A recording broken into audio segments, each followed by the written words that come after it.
Disrespect doesn't always sound loud. Sometimes it arrives calm, confident, and completely convinced the rules don't apply to it. That was exactly how Dominic Ashford walked into my courtroom. 24 years old, expensive suit, luxury watch, relaxed posture. Before anyone even told him to sit, he already had one leg crossed, phone in his hand, barely paying attention. So the first thing I said was simple: put the phone away.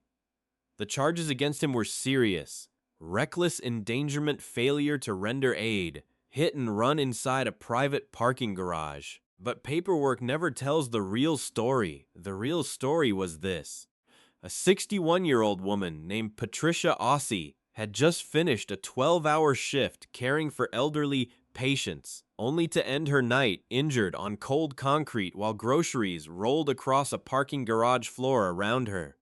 Patricia sat quietly across the courtroom from Dominic. No dramatic performance, no exaggeration. Just a tired woman holding a small folder in both hands because missing work simply wasn't an option for her. And in court, truth rarely arrives looking impressive. When Patricia testified, her voice stayed calm. She explained that after work, she stopped at a grocery store because one of her elderly patients barely had food left at home. She used her own money to buy groceries. Then she headed toward the elevator. That's when she heard an engine. Seconds later, she was on the ground. Dominic's SUV hit her hard enough to fracture her wrist. But according to Patricia, the worst part wasn't even the impact. It was what happened after. The SUV kept driving. Then, moments later, she saw a man come back through the stairwell. He looked directly at her and walked away.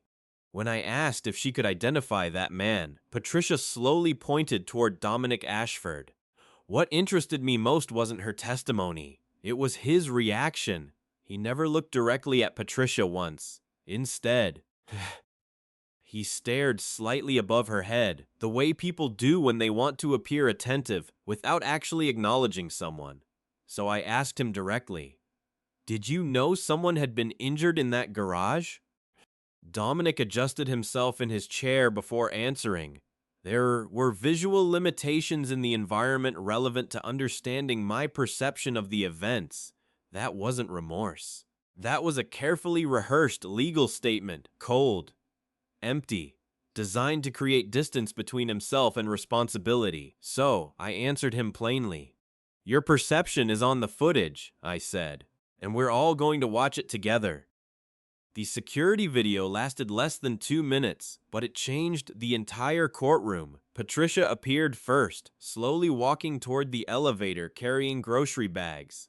Then Dominic's SUV entered the frame, too fast. Way too fast for a garage marked with a 5-mile-per-hour speed limit. The impact happened instantly. Patricia hit the ground, groceries scattered everywhere, and Dominic kept driving. But then came the part nobody forgot. A few moments later, Dominic re-entered through the stairwell. He looked directly at the injured woman lying on the concrete, paused for half a second, then walked away. The courtroom went silent, but Dominic's attorney immediately stood up and started reaching for excuses, camera angles, lighting distortion, perspective issues. And then came the most predictable part of all, the family name.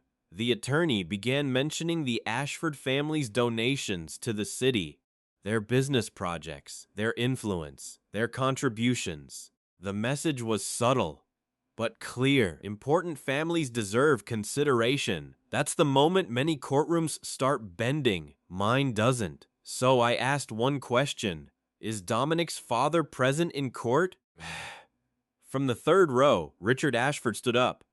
And what happened next changed everything. He walked forward slowly and faced the courtroom. Then he said something I rarely hear from powerful men protecting powerful sons. "My son hit a woman in that garage and walked away from her. No excuses, no manipulation, just truth." He admitted. He had watched the footage himself. He said there was no confusing angle, no technical misunderstanding, and no honest way to deny what happened. Then he turned toward Patricia Ossie and apologized.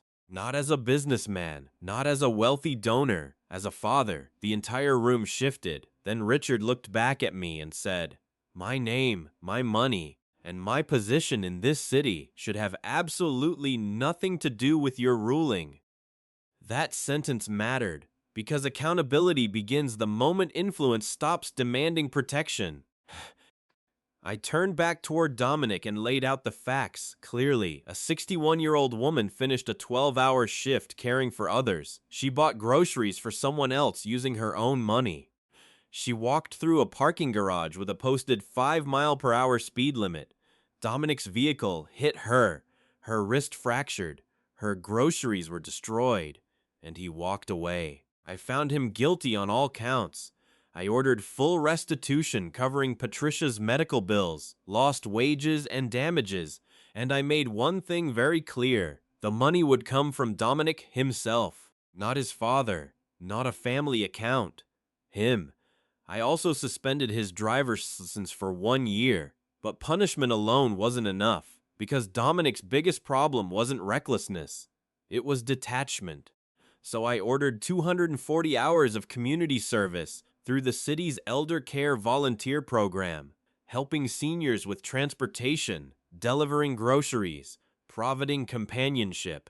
I wanted him face to face with the kind of people he had spent his entire life learning not to notice. Then I added one final condition, a handwritten apology to Patricia Ossie, not written by attorneys, not polished by public relations experts. His own words, and if it sounded fake, he'd write it again. But then his father spoke one last time, and somehow his final sentence carried more weight than anything else said that morning.